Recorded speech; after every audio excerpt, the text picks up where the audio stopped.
आवाज बेटा? आ रही पीछे तक आवाज? हेलो, चलो आज हम पढ़ेंगे कि एक विद्युत द्विध्रुव एक समान विद्युत क्षेत्र में रखा है तो उसमें बल आघूर्ण कितना लगेगा। क्या निकालेंगे? बल आघूर्ण। इसको बोलेंगे torque acting on a dipole placed in an uniform electric field. Torque को हम क्या बोलते हैं? बल आघूर्ण। तो देखिए, आपका विद्युत क्षेत्र एक समान है और किधर है? इधर से इधर एक समान के लिए ध्यान रखा करिए कि विद्युत क्षेत्र एक समान तब होता है जब विद्युत बल रेखाएं समांतर हो और आपस में बराबर दूरी पर हो। जैसे मान लो कोई ऐसे बना दे,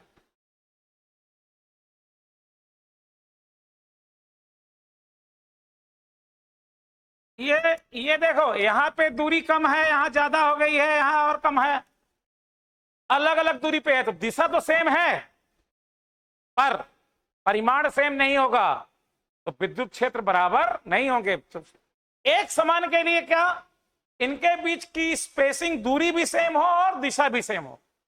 अब हम स्केल नहीं लिए थे तो दूरी हो सकता है इसकी दूरी कुछ कम लग रही, इसकी ज्यादा लग रही, लेकिन आपको जब बनाना है तो बराबर दूरी पे बनाना है। क्या? बराबर दूरी पर। मतलब विद्युत बल रेखाएं क्या हो? समांतर हो। समांतर तो दिख रही हैं, साथ में उनके बीच की दूरी, स्पेसिंग इक्वल हो। क्या हो? स्पेसिंग इक्वल का मतलब घनत्व सेम हो, और जब घनत्व सेम होता है तो विद्युत क्षेत्र का परिमाण क्या होता है? बराबर। परिमाण भी बराबर और दिशा, तो परिमाण कैसे जान जाएंगे? सघनता से, घनत्व से, और दिशा समानांतर से। घनत्व माने बराबर स्पेस में, माने इनके बीच की दूरी क्या हो? नियत। क्या हो? जितनी इसके बीच की दूरी है उतनी इसके बीच की, उतनी इसके बीच की हो। जितनी विद्युत बल रेखाएं हैं, इसका मतलब परिमाण बराबर, और सभी इधर से इधर है माने दिशा। इसको बोलेंगे एक समान, इसको बोलेंगे असमान। अब ये घूमेगा आखिर क्यों? ये मान लो किसी थीटा एंगल पर रखा है, विद्युत क्षेत्र तुम्हारा इधर से इधर है, इधर से इधर एक बाह्य विद्युत क्षेत्र में ये रखा है। अब घूमेगा काहे? अपने से घूमी ना, कुछ कारण हो ही, देखा काहे घूमी। हम इन पढ़ायन है कि कोई प्लस क्यू का आवेश ई विद्युत क्षेत्र में रखा हो, वो बल लगेगा उसमें। क्यों लगेगा? क्योंकि विद्युत क्षेत्र ई बराबर क्या होता है? बल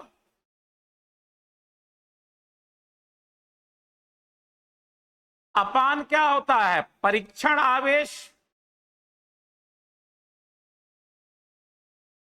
परीक्षण आवेश माने जो विद्युत क्षेत्र के बल का अनुभव करता है। तो विद्युत क्षेत्र इधर से इधर ई लगा है। अब हर जगह नहीं लिख रहे हैं, माने ये लाइन ऑफ फोर्स क्या बता रहे हैं? ई को ही बता रहे हैं। मान लो हम नहीं लिखी तो समझ लिया कहां है लाइन ऑफ फोर्स। अब एक परीक्षण आवेश ये है और एक परीक्षण आवेश ये है, तो देखते हैं क्या लगेगा बल। मान लो इस बल को मान लेते हैं F1, तो ये प्लस क्यू, इसको इधर लाओ, देखो F1 आ गया प्लस क्यू ई। प्लस का मतलब यहां पर क्या है? दो वेक्टर के बीच में प्लस का साइन क्या होता है? ये तो स्केलर है। इसका एक ही मतलब होता है कि ये सदिश और ये सदिश एक ही दिशा में है। मतलब इस प्लस क्यू पर लगने वाला बल विद्युत क्षेत्र की ओर है। तो विद्युत क्षेत्र की ओर माने इधर, तो इस पे बल लग गया इधर F1। काहे लगा? देखो F और E के बीच में क्या है? Plus sign. प्लस का मतलब दोनों क्या है? समांतर, एक ही दिशा में। कहा है? एक ही दिशा में। अब अगले में देखते हैं, ये किसमें चेक कर लिए? प्लस क्यू पर। अब किसमें चेक करेंगे? माइनस क्यू पर। बल मान लो F2, परीक्षण आवेश क्या है? Minus Q.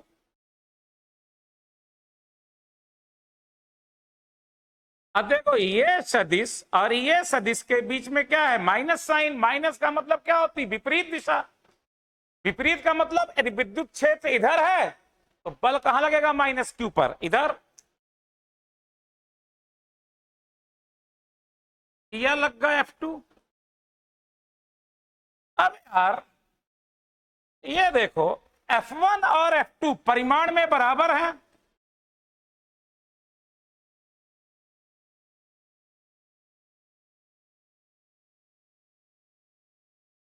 लेकिन इन दोनों की बल की क्रिया रेखा एक बिंदु पर नहीं है, एक ही लाइन पर नहीं है। देखो पहले एक लाइन समझना। जैसे मान लो कोई चीज ऐसे रखी है, उसमें एक बल ऐसे लगे और एक बल ऐसे लगे, इसको बोलेंगे दोनों बलों की क्रिया रेखा एक लाइन पर है। अब मान लो एक यहां लग रहा और एक यहां लग रहा, ये दोनों एक लाइन में कहा है? विपरीत अभी भी है, विपरीत अभी भी है, लेकिन ये एक ही लाइन पर लग रहे हैं। एक ही लाइन में विपरीत है, पर ये उस लाइन में नहीं है। इसमें देखो, इसमें देखो कि ये वाली कंडीशन है कि ये वाली है, ये वाली है, एक लाइन में नहीं है। क्यों नहीं है? देखो एक लग रहा इधर और एक लग रहा इधर, एक ही लाइन में नहीं है। तो जब दो बल परिमाण में बराबर हैं लेकिन एक ही लाइन में नहीं लगते हैं, उनको क्या बोलते हैं? इंग्लिश में कपल, हिंदी में बोलते हैं बल युग्म। बल के जोड़े, युग्म माने जोड़ा। तो यहां पे दोनों बल विपरीत हैं लेकिन एक ही लाइन में नहीं है। आपसे कोई कहेगा कि इन दोनों पे लगने, इस पूरे सिस्टम पे लगने वाला एफ का परिणामी बल क्या होगा? एफ परिणामी बल आप बोलेंगे जीरो होगा। क्यों? क्योंकि एक दूसरे के क्या है? अपोजिट। टोटल बल जीरो है, अपोजिट तो है लेकिन एक लाइन में नहीं है। एक लाइन में होते तब भी अपोजिट होते तब भी एफ परिणामी जीरो आता, लेकिन इस केस में एफ परिणामी तो जीरो आया है लेकिन बल आघूर्ण जीरो नहीं आएगा।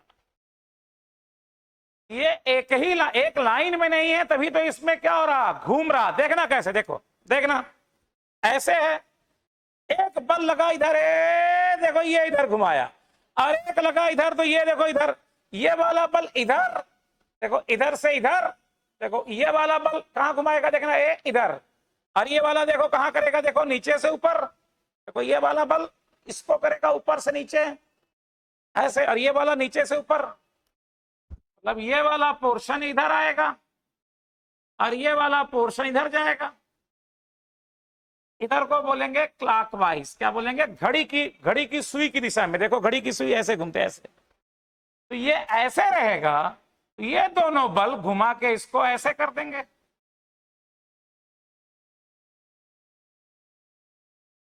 तो जब तो घूमने में क्या निकालेंगे? बल आघूर्ण की वैल्यू क्या होगी? जो घूमे हैं तो उसकी वैल्यू क्या होगी, निकालना पड़ेगा। तो एक चीज देखो, ये आप लिख लिए, लिख लीजिए। अब हम निकालेंगे इसको, ये हम मिटाएंगे, यहीं पे मिटा देते हैं। ये लिख लिए।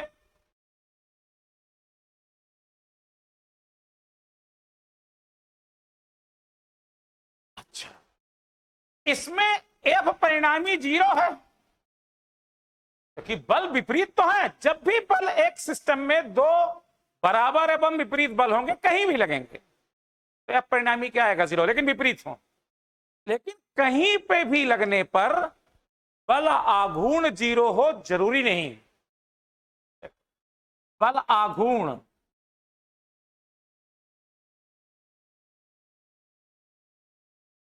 एफ परिणामी जीरो होने का मतलब बल आघूर्ण शून्य हो, जरूरी नहीं है।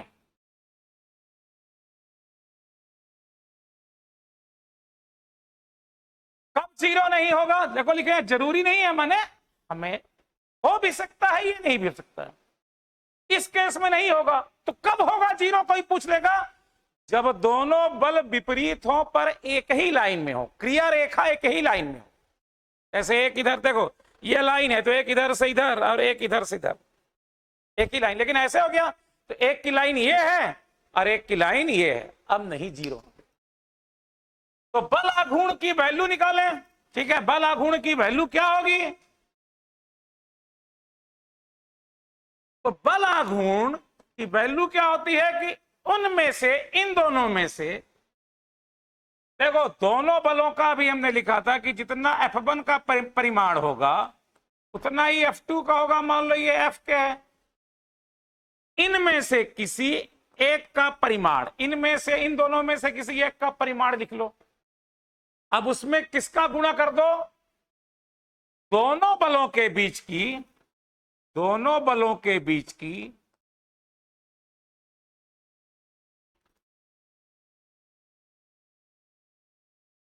लंबवत दूरी।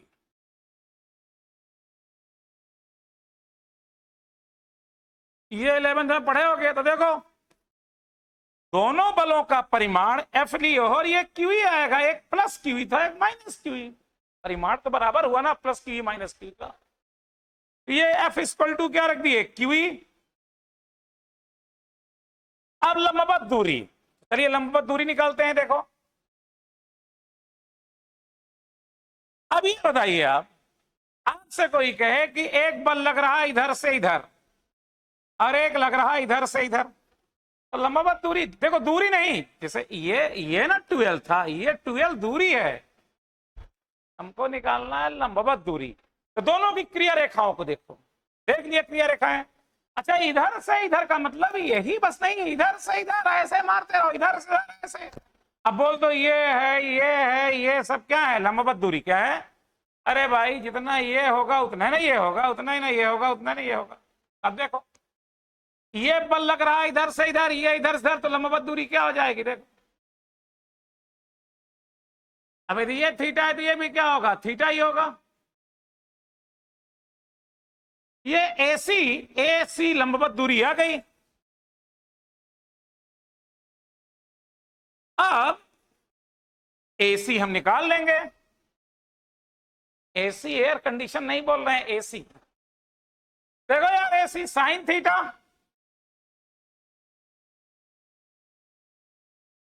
साइन थीटा हो जाएगा परपेंडिकुलर लंब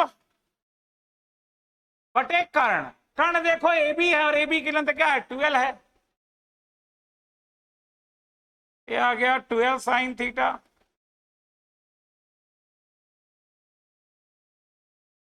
इसको ले जाके यहां पुट कर दो, तो टार्क, अच्छा हाँ, बल आघूर्ण को लिखते हैं टाव से, इंग्लिश में टार्क, ये हो गया लगभग टी जैसा है, टी नहीं है पर टी जैसा है। Q इंटू 12 E, AC रख दो, यहां पे क्या आ गया? 12 AC रख देते हैं। देखो रुको एक मिनट, AC कितना आ गया? 12 साइन थीटा, तो 12 साइन थीटा। अब जानते हो Q इंटू 12 क्या होता है? P माने द्विध्रुव आघूर्ण। आ गया E कहां चला गया? देखो E यहां पे था, E यहां पे लिख देते हैं। आप नहीं कहोगे कि नहीं लिखे सर, देखो E लिखा था, फोर्स वाला E, और ये AC। तो Q इंटू 12 क्या हो जाएगा? P, तो P साइन थीटा। ये आ गया टॉर्क। अब इंटरेस्टिंग चीज अभी है कि हम देखेंगे कि डिफरेंट डिफरेंट सिचुएशन में क्या आएगा। तो ये नोट कर लीजिए, आगे चलते हैं। बस कुछ नहीं यार, क्यों घूमा? क्योंकि दोनों फोर्स एक लाइन में नहीं थे। तो देखो कोई बोलेगा परिणामी बल क्या है? तो जीरो, लेकिन टॉर्क, बल आघूर्ण जीरो नहीं है। देखो बल आघूर्ण बल से ही तैयार हुआ है, तो बल तो जीरो है, कुल बल जीरो है, परिणामी बल जीरो है, लेकिन जो बल परिणामी जीरो है भाई क्या कर रहा, घुमा रहा, क्या कर रहा, घुमा रहा, क्योंकि दोनों बल एक लाइन में नहीं थे। ठीक है, तो ये हो गया। अब अपन केस देखते हैं, केस बड़े इंटरेस्टिंग है, देखिए। तो टॉर्क आया था P sin थीटा। अब हम देखें यदि थीटा बराबर जीरो है, थीटा बराबर जीरो का मतलब क्या हुआ समझो। इसका मतलब हुआ कि E इधर लग रहा, तो हमारा माइनस क्यू और प्लस क्यू भी कहां रखा है, इधर ही।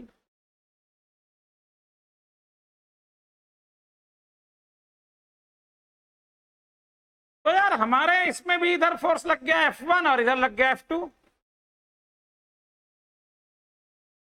अब देखो पहले मैथ से देखो, साइन जीरो क्या हो जाएगा, जीरो। पुट कर दो, कार का क्या आ गया, टाव क्या आ गया, जीरो, बल आघूर्ण क्या आ गया, जीरो।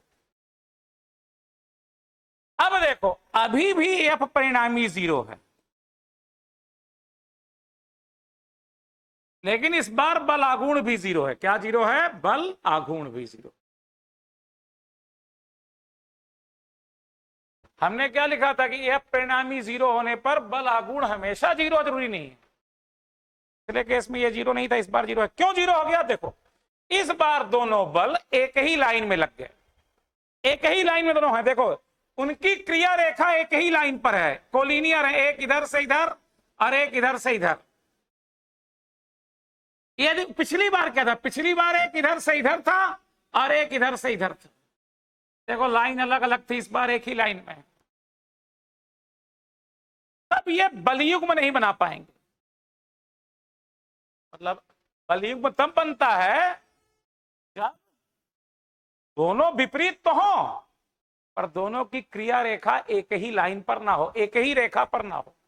इसमें बल की क्रिया रेखा क्या है, एक ही है। ठीक है, तो ऐसे में क्या हुआ, एफ नेट जीरो है, टार्क नेट भी जीरो हो गया, नहीं घूमेगा।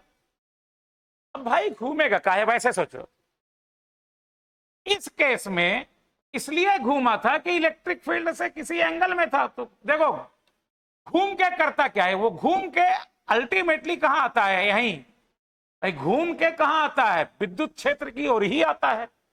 जब पहले से रखा है तो काहे घूमी, एदार यहीं से घूमे रहा है कि नहीं रखा रहा, तो घुमाए के बल आघूर्ण घुमाए के कहा कई दिस, विद्युत क्षेत्र की ओर कई दिस।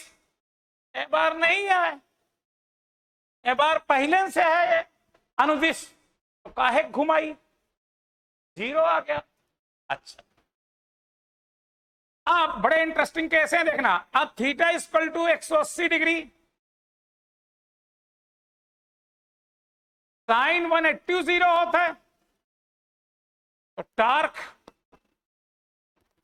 एंटर रखबे, फिर जीरो आ गया, बल आघूर्ण क्या आ गया, जीरो।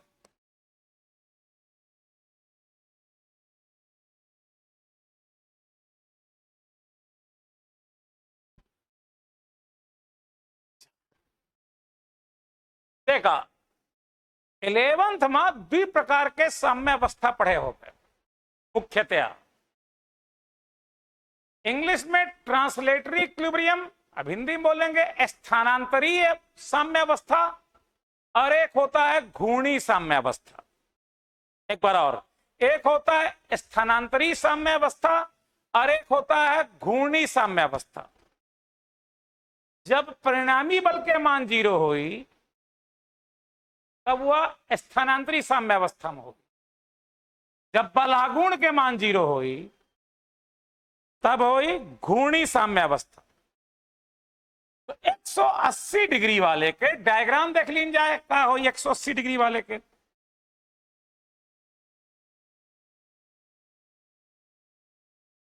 देखा P की दिशा किधर होती है, माइनस क्यू से प्लस क्यू की ओर। तो देखो P की दिशा किधर थी, माइनस क्यू से प्लस क्यू की ओर। ये F1 और F2 की दिशा है बेटा, क्लियर। P की दिशा किधर थी, जहां ये देखो P माइनस क्यू से प्लस क्यू और E क्या थे, सेम दिशा में। थीटा 0। अब यहां देखना, ई इधर ही है, लेकिन पी की दिशा किधर हो गई है, इधर। किधर हो गई, इधर। इधर का मतलब क्या समझा रहे हैं?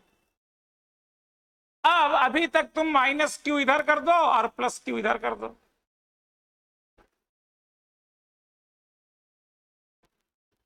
ये माइनस क्यू रखा है यहां पर और ये रखा प्लस क्यू। अब देखो पी की दिशा ये है, इधर से इधर, और ई की दिशा ये है। पी की दिशा किधर होती है, माइनस क्यू से प्लस क्यू की। ये लिख देते हैं पी की दिशा, ये पी की दिशा और ये ई की। अरे ये F1 और F2 क्या है, फोर्स की दिशा। अब यहां पे देखिए फोर्स, माइनस क्यू पे लगने वाला फोर्स इधर होगा, प्लस क्यू पे लगने वाला फोर्स इधर होगा। प्लस क्यू वाले फोर्स को F1 मान लेते हैं। देखो कुल मिला के देखिए फोर्स ऐसे लग रहा, देखिए अभी भी विपरीत है, ये परिणामी 0 आएगा। बल आघूर्ण भी 0 आएगा। क्यों? क्योंकि दोनों बल एक ही क्रिया रेखा पर हैं।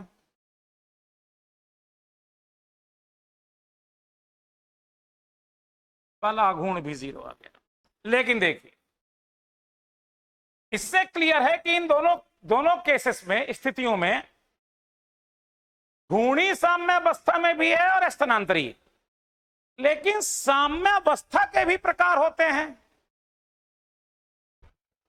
एक होती है स्थायी साम्यावस्था। देखो एक कौन सी होती है, स्थायी। इंग्लिश में बोलते हैं स्टेबल।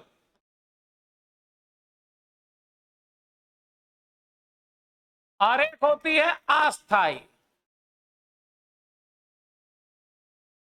तो साम्यावस्था तो दोनों बार है, लेकिन हम ये चेक कर लें कि कब अस्थायी होगा, कब अस्थायी होगा।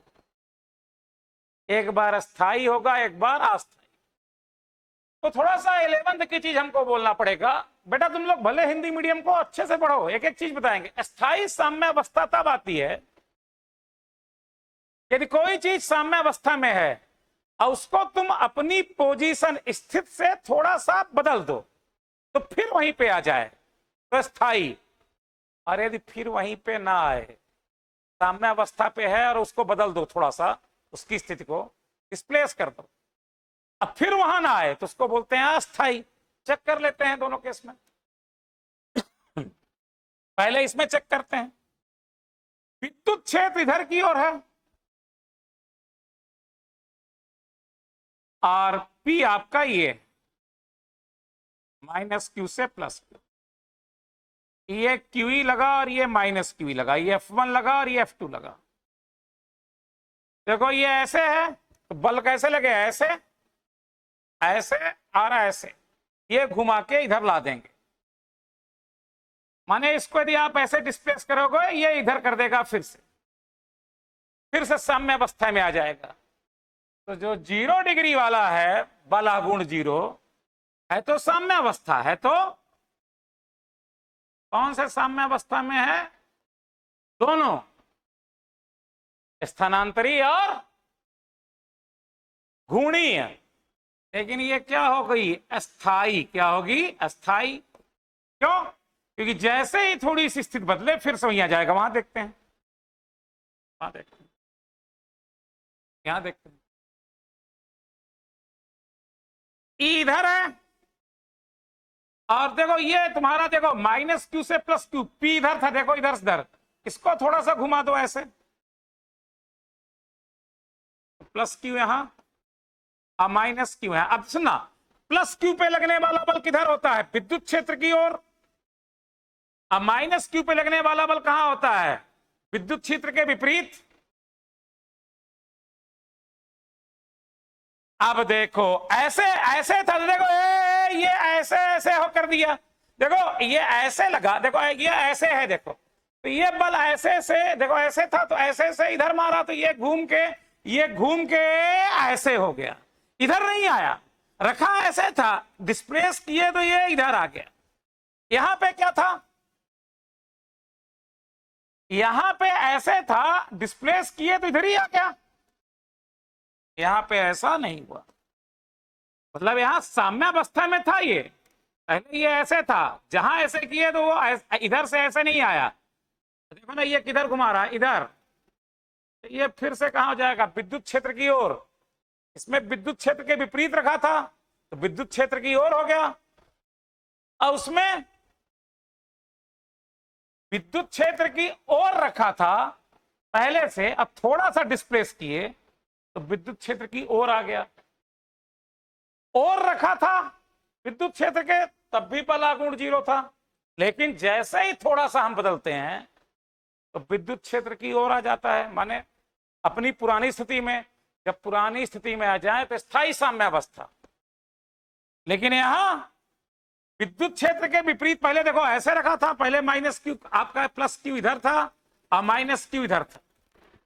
आपने ऐसा किया तो वो घूम के प्लस क्यू किधर आ जाएगा, इधर, माइनस क्यू इधर, इधर नहीं आया, अपने साम्यावस्था की ओर नहीं आया, इधर चला गया। उसमें जहां था वहीं आ गया, इसमें जहां था थोड़ा सा विस्थापित करे, नहीं आया। ये बोलेंगे इसको अस्थाई। तो ये वाला क्या है, अस्थाई। तो यार बल आघूर्ण 0 का मतलब हुआ घूर्णी साम्यावस्था।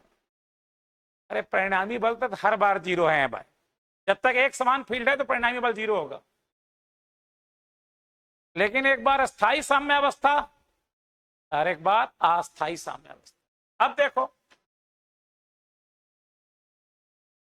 ये आया था P sin theta, theta 90 degree रख दो। अब ये सब जानते हो यार, 90 डिग्री में साइन क्या होता है, मैक्सिमम। तो उस समय बल आघूर्ण क्या हो जाएगा, मैक्सिमम। और ये क्या हो जाएगा, P, क्या हो जाएगा, P।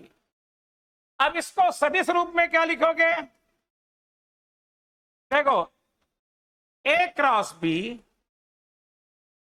क्या लिखते हो, A B sine theta N cap. N cap क्या बताता है, ये क्या बताता है, इकाई सदिश है, जो ए और बी के क्या होता है, लंबवत। क्या होता है, लंबवत। देखो यहां पे P क्रॉस ई, ए के प्लेस में P है और बी के प्लेस में E है। तो देखो ए बी साइन थीटा रही है, ये दिशा बताता है, क्या बताता है, दिशा। इसका मतलब होता है कि ए क्रॉस बी की दिशा उस समतल के लंबवत होगी जिस समतल में ए और बी होंगे। तो ऐसे ही इस बल आघूर्ण की दिशा उस समतल के लंबवत होगी जिस समतल में पी और ई होंगे। मान लो पी और ई एक्स वाई में है, तो बल आघूर्ण कहां लगेगा, जेड में। कहां लगेगा, जेड में, क्योंकि जेड ही एक्स वाई के परपेंडिकुलर होगा। परपेंडिकुलर मतलब लंबवत होगा। जैसे सुनो, इसकी दिशा, बल आघूर्ण की दिशा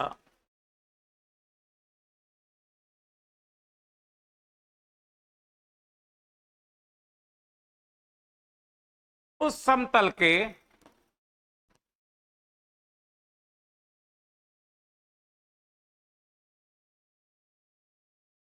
लंबवत होगी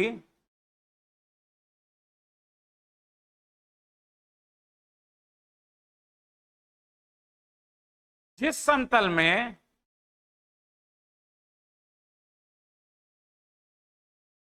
पी और ई होंगे।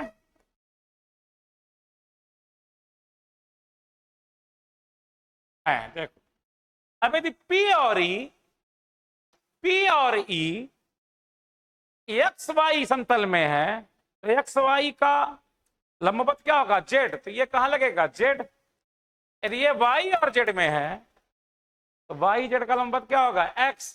यदि ये एक्स और जेड में है तो ये कहां होगा, वाई। बाकी दिशा कैसे जानेंगे, थंब रूल से। यदि P से E ऐसे है, थंब कहां गया, ऊपर, मतलब मान लो ये प्लस जेड। अब P से E इधर आओ, ये कहां गया, नीचे। जैसे मान लो ये एक्स वाई में है तो ये प्लस जेड में भी हो सकता है, माइनस जेड में भी। कैसे जानोगे, P से E की ओर, P से E की ओर अपने इस फिंगर को कर्ल करो, घुमाओ P से E की ओर। ये कहां गया, ऊपर। मान लो P इधर है, E इधर है, ऐसे बंद हुआ। अब मान लो P इधर होता, E इधर होता, देखो अब इधर से इधर तो मोड़ोगे नहीं, ऐसे ही मोड़ोगे तो P से E क्या हो गया माइनस जेड। किसी भी समतल में, जैसे मान लो देखो इस समतल में P से E, इस समतल में P से E, इस वाले में देखो P से E, ऐसे, या तो ऐसे मुट्ठी बंद होगी या ऐसे बंद होगी, इधर से उल्टी बंद नहीं होगी और इधर से भी उल्टी नहीं बंद होगी। तो P से E की ओर जाओ, P से E की ओर बंद करो बस।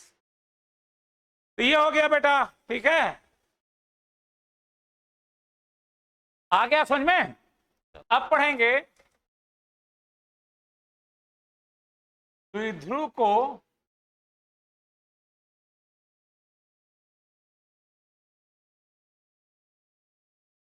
घुमाने में किया गया कार्य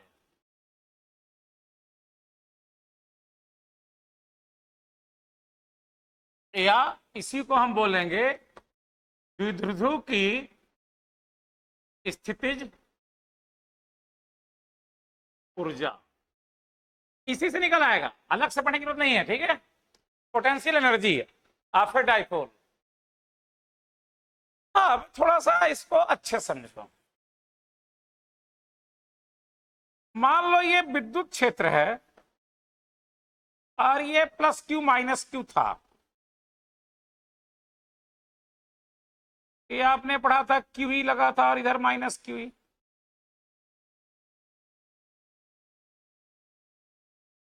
ठीक है, माइनस क्यू। माइनस का मतलब विपरीत, परिमाण में दोनों क्यू इक्वी। मान लो ये किसी एंगल मान लो θ1 में था, तो जो इसमें बलयुग्म लगे थे, तो ये वाला बल इधर घुमा रहा था, ये वाला इधर, और दोनों घुमा के इसको इधर लाते, माने ये इधर आ जाता, ये इधर लाता। उस बलयुग्म के कारण जो आघूर्ण आया था, आघूर्ण क्यों आया था? विद्युत बल के कारण।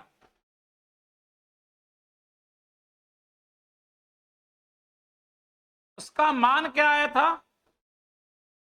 P sin थीटा आया था। इसको ऐसा समझ लो कि ये ऐसे था, तो जो ये दोनों बल लगे थे विद्युत बल, वो घुमा के इसको ऐसे कर रहे थे। अब बताओ, यदि तुम इसको ले जाओ इधर से इधर, देखो विद्युत बल चाह रहा कि ये ऐसे आए।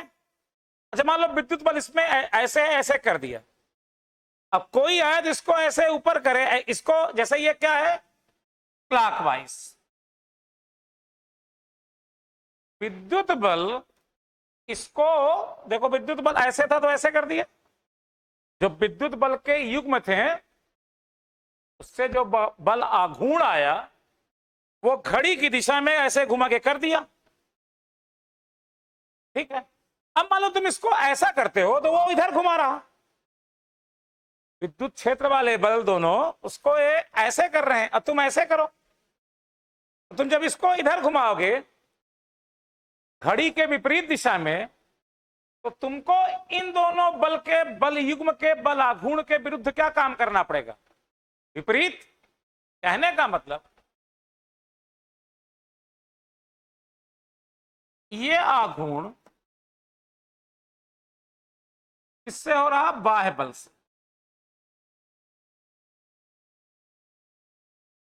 ये वाला हो रहा है इधर से इधर, इधर से इधर माने क्लॉकवाइज। इसको तुम लगाओ इधर एंटी क्लॉकवाइज, घड़ी के विपरीत दिशा में। एंटी क्लॉकवाइज माने घड़ी के विपरीत दिशा। तो तुम इसको यदि इधर ले जाओगे तो इसके विपरीत काम करना पड़ेगा। भाई यह कहते हैं घड़ी की दिशा में, अब तुम ले जाओ घड़ी के विपरीत, तो कब ले जाओगे? जितना टार्क विद्युत क्षेत्र इसको इधर लगा रहा है उतने टार्क तुम इधर लगा दो, इस टार्क के इफेक्ट को खत्म कर देगा बाह्य वाला, क्योंकि बाह्य वाला इसके क्या है? विपरीत। तो ये घूमेगा, ये किधर घूमेगा? इसके विपरीत। जैसे ये घुमा के ऐसे करा, तुम ऐसे लगाओ धीरे धीरे तो ऐसे घुमा सकते हो। तो मान लो तुम इसको घुमा रहे हो, किसी θ1 से किसी θ2 एंगल तक, पहले एंटर रहा, तुम घुमाए के एंटर का इधर है, ये एंगल बना θ2 एंगल यहां से यहां तक का है, θ1 यहां से यहां तक का, लेकिन अपने से नहीं घूमा, तुम घुमाए, काहे घुमाए पड़ा, अपने से तो ये कहीं घूमी। अच्छा ये बताओ, ग्रेविटी इसको नीचे खींच रही है, अब तुम ऊपर नहीं ले जा रहे हो, देखो ले जा रहे हो ना, तो काहे ले गए, ग्रेविटी के विरुद्ध कार्य किए। तो ऐसे ही ये घुमा के इधर लाता है, अब तुम घुमा के इधर ले जाओ, इसके विरुद्ध क्या करोगे, कार्य। तो जो कार्य इसको घुमाने में करोगे विद्युत क्षेत्र के बलयुग्म के विरोध में, वही कार्य इसमें क्या हो जाएगा, स्थितिज ऊर्जा के रूप में संचित हो जाएगा। एक बार और, जो कार्य बाह्य कार्य कर रहे हो, काहे कर रहे हो, क्योंकि जो विद्युत क्षेत्र के कारण इसमें कार्य हो रहा, वो हो रहा इधर से इधर, और तुम ले जाओ इधर विद्युत क्षेत्र के विपरीत। विद्युत क्षेत्र वाले बलाघूर्ण तो इधर घुमा रहे हैं, और तुम इधर घुमाओ उसके विपरीत। जो विपरीत कार्य होगा घुमाने में, वही क्या हो जाएगा, स्थितिज ऊर्जा के रूप में संचित हो जाएगा। तो अब हम निकालेंगे कि मान लो किसी θ1 से किसी θ2 एंगल घुमाने में कितना कार्य करना पड़ेगा। तो आप बताओ, स्थानांतरी गति में एक बल तुम ये पढ़ते हो F × x, और एक ये पढ़ते हो कार्य, देखो स्थानांतरी में पढ़ते हो, एक कार्य पढ़ते हो F × x और एक पढ़ते हो F × dx। 11th में द्वि प्रकार के वर्क पढ़े हो गए, स्थिर बल के द्वारा किया गया कार्य और परिवर्ती बल के द्वारा किया गया कार्य। परिवर्ती बल के लिए ये, और स्थिर बल के लिए ये यूज करते हो। अच्छा, यह कौन गति है, स्थानांतरी। अब तुमका कौन गति देखा है, क्या है, घूर्णी। तो घूर्णी में जो काम फोर्स का रहता है बल का, वही काम किसका होता है, यहां बलाघूर्ण का। हम ये नहीं कह रहे हैं कि बल बराबर बलाघूर्ण, हम ये कह रहे हैं कि जौन काम वहां फोर्स करत है, वह काम यहां बलाघूर्ण करी। वहां ये लीनियर डिस्प्लेसमेंट होती है। लीनियर डिस्प्लेसमेंट माने रेखीय विस्थापन। यहां कौन विस्थापन हो, जैसे देखो वहां x होता है, जैसे वहां F में x आए, ये रेखीय विस्थापन, तो यहां क्या होगा, कोणीय विस्थापन। तो जैसे देखा यहां के वर्ग का हो जाए, जैसे था यहां F × x, तो यहां क्या हो जाएगा, τ × थीटा, या क्या हो जाएगा, τ × d थीटा। अब ये हमको देखना है कि ये वाला फार्मूला मारना है कि ये, यदि τ स्थिर है तो ये मारेंगे, τ परिवर्ती है तो ये मारेंगे। अब हम चेक करें परिवर्ती है कि नहीं है। देखो τ की वैल्यू किसी भी थीटा एंगल में क्या आती है, ये आती है। इसका मतलब क्या हुआ, थीटा बदलोगे तो τ बदलेगा। अलग अलग थीटा में τ क्या है, अलग अलग।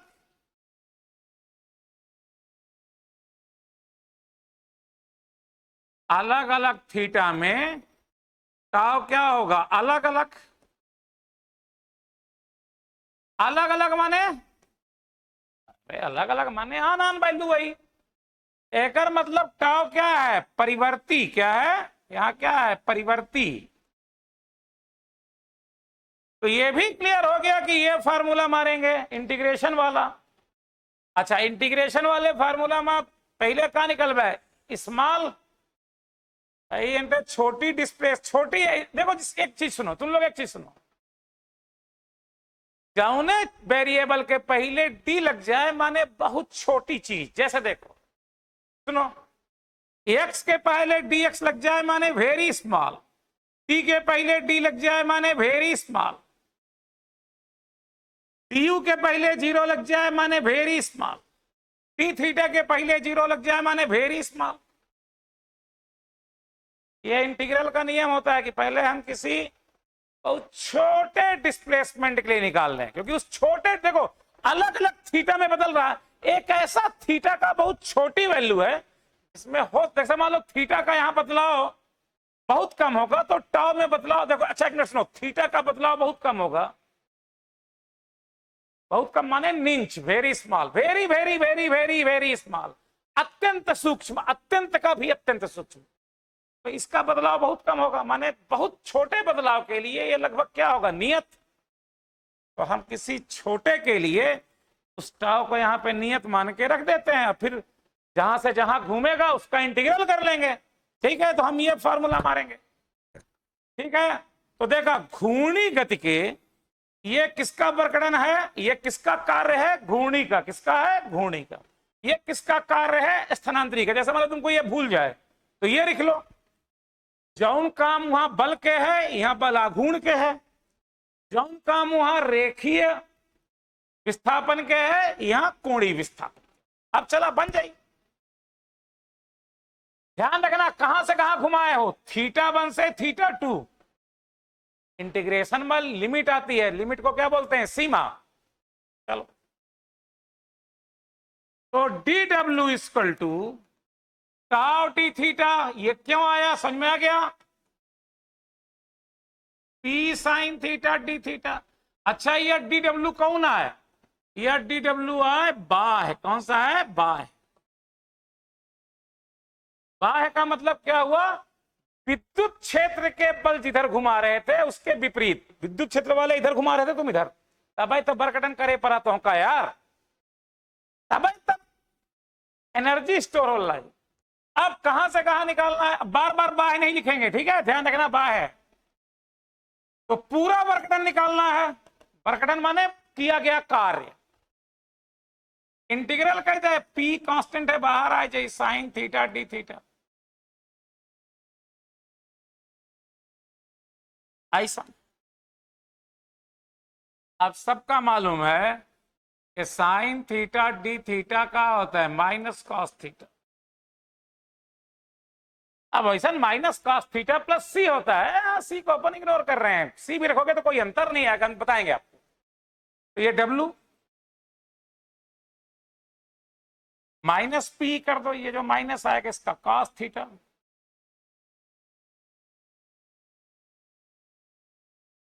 अब रख दो,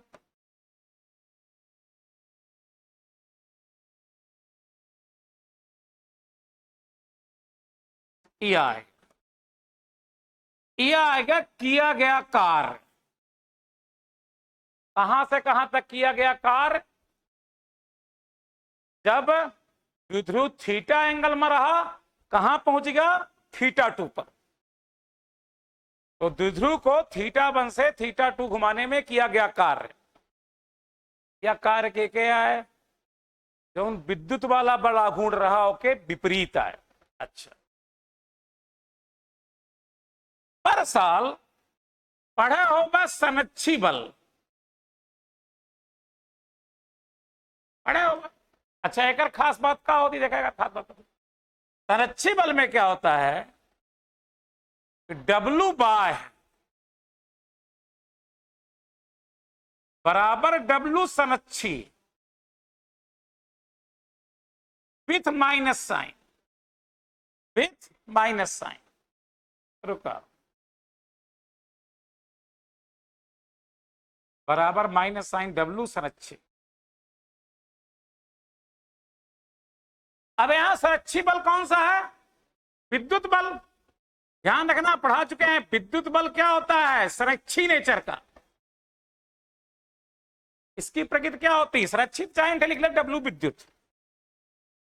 अच्छा, अब पर साल पढ़ा है कि डब्लू संरक्षी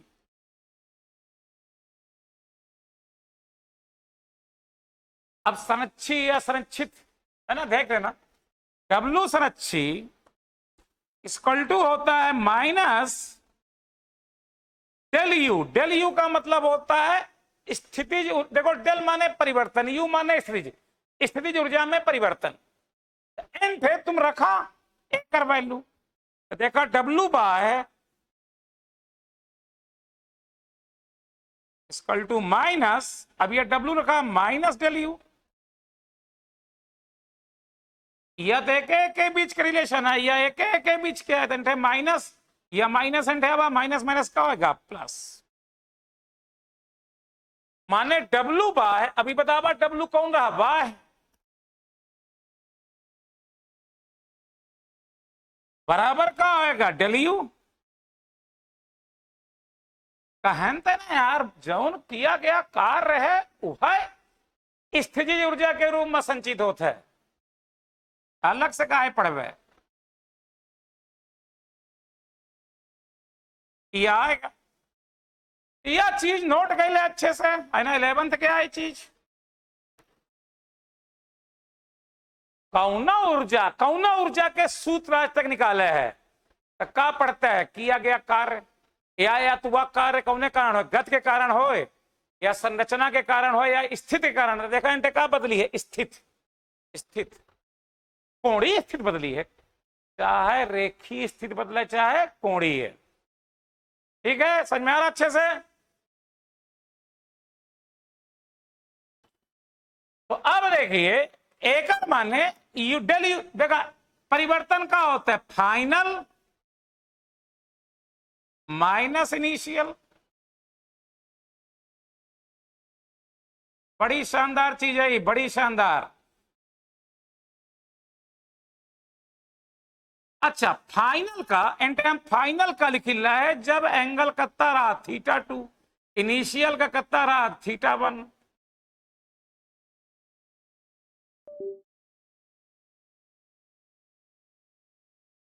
यार आ रही आवाज, चलो अब देखो, अब पहली बात तो हमेशा यह ध्यान रखना कि स्थितिज ऊर्जा हमेशा चेंज में मेजर होती है, परिवर्तन में। वह तुम रिफरेंस पॉइंट में जीरो मान लेता है, एज्यूम करता है, एक मतलब नहीं जीरो होती, एज्यूम करते हो कि चेंज में। अच्छा एक मिनट रुको, तुम लोग 11th में पढ़े हो, यहां से h हाइट ले गए यहां से यहां, तो पोटेंशियल एनर्जी mgh होती है, तो करंट जीरो होती, जीरो नहीं होती है।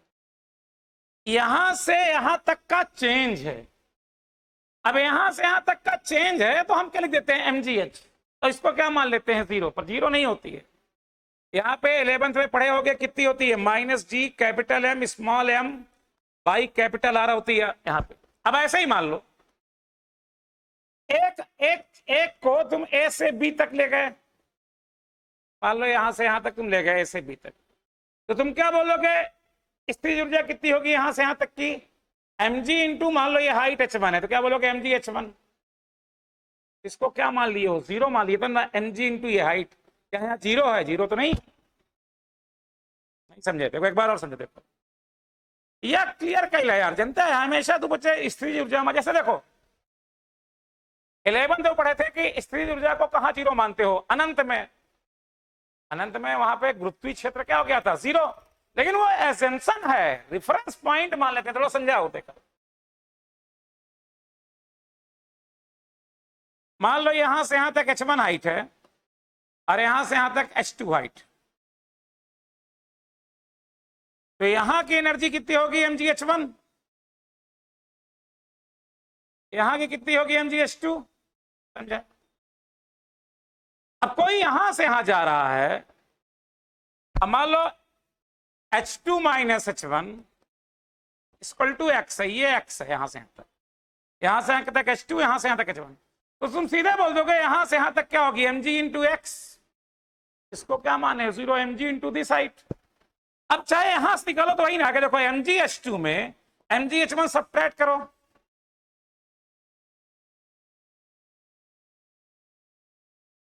तो बेटर है कि चाहे यहां से निकाल लो, यहां से यहां तक, मैं यहां से यहां तक, चाहे इसको जीरो मान के mg इंटू दिस, पर यहां जीरो तो थी नहीं, लेकिन जब तुम रेफरेंस पॉइंट जहां इनिशियल था उसको क्या मान लिए, जीरो। आ रही बात, तब समझना अच्छे से। अब तुम्हारे मन में आया यहां पे ध्यान देना कि यार किसी थीटा एंगल में क्या होगी, ये तुम थीटा 1 से थीटा 2 चेंज निकाला तो ऐसा ना टेक्नो फार्मूला मिल जाए जौने से यह चीज आ जाए, जौन यह इक्वेशन का सेटिस्फाई करे। देखा तो किसी थीटा में क्या होगी, देखो माइनस पी कॉस थीटा। अब देखो ये मालूम है तो ये आ जाए कैसे, देखो थीटा के प्लेस में थीटा डी रखो, ये आ जाएगी minus P cos theta 2। Theta 1 रखो माइनस पी कॉस थीटा 1। अब देखा एम ए का सब्ट्रैक्ट करा, देखा एम ए का सब्ट्रैक्ट करा तो है ना जी, इंटे माइनस पी कॉमन हो जी, तो यह क्या हो जी माइनस। अब यह अंदर जी देखा हो जी माइनस माइनस प्लस। अब जब तुम इसमें सब्ट्रैक्ट करोगे तो माइनस माइनस देखो यहाँ क्या जाएगा प्लस है ना, माइनस कॉमन ले लो, एग्जैक्टली यही चीज आएगी। आप यहाँ पे ये रख दीजिए और ये रख दीजिए, देखिए ये आ जाएगा। इसका मतलब तुम ऐसा लिखते हो किसी थीटा के लिए तो ये समीकरण तुम्हारा संतुष्ट हो रहा, मतलब क्या कि किसी थीटा में एनर्जी क्या होगी माइनस पी कॉस थीटा। यही बस नहीं, तुम यहां पे minus P cos theta plus कोई कांस्टेंट लिख लो तो भी दिक्कत नहीं होगी, वहां कह देना कांस्टेंट है कोई दिक्कत नहीं। कैसे, देखो यहां पे भी सी लिख लो, यहां पे भी सी लिख लो। अब बताओ जब तुम इसमें इसको घटाओगे तो ये सी क्या हो जाता है, जीरो। क्या हो जाता है, सी जीरो। को जीरो ना मानोगे तब ही आएगा, क्योंकि सुनो ये हमेशा किस में मेजर होती है, चेंज। जब तुम कोई एंगल थीटा में निकालते हो तो एक रेफरेंस पॉइंट को क्या मानोगे, जीरो। तो देखो यहां पे जीरो कहां पर आएगी, 90 डिग्री में। कहां पे आएगी, देखो सी को यदि हम जीरो मान लें तो देखो थीटा इक्वल टू 90 रखोगे, cos 90 zero, cos 90 zero, you क्या आ गया,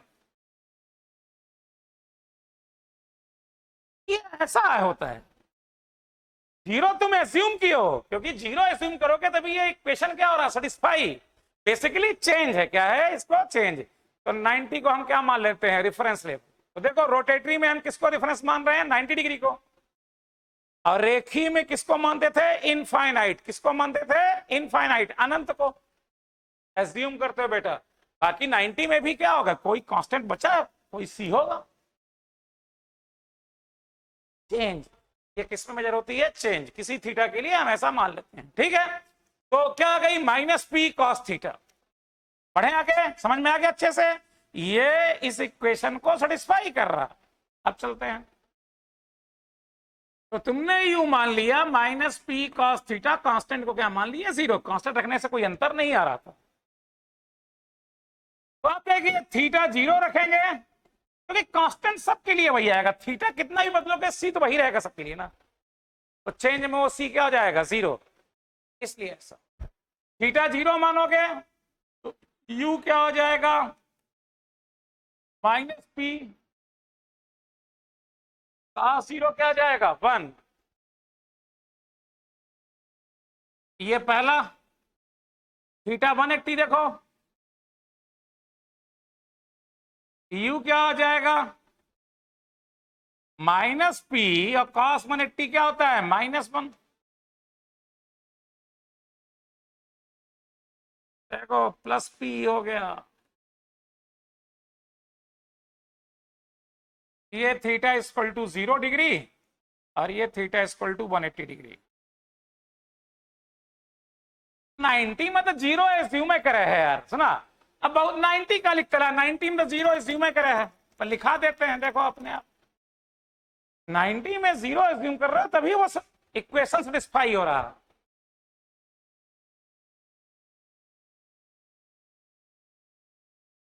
cos 90 जीरो, इसका मतलब 90 में तुमने जीरो क्या किया है, एज्यूम।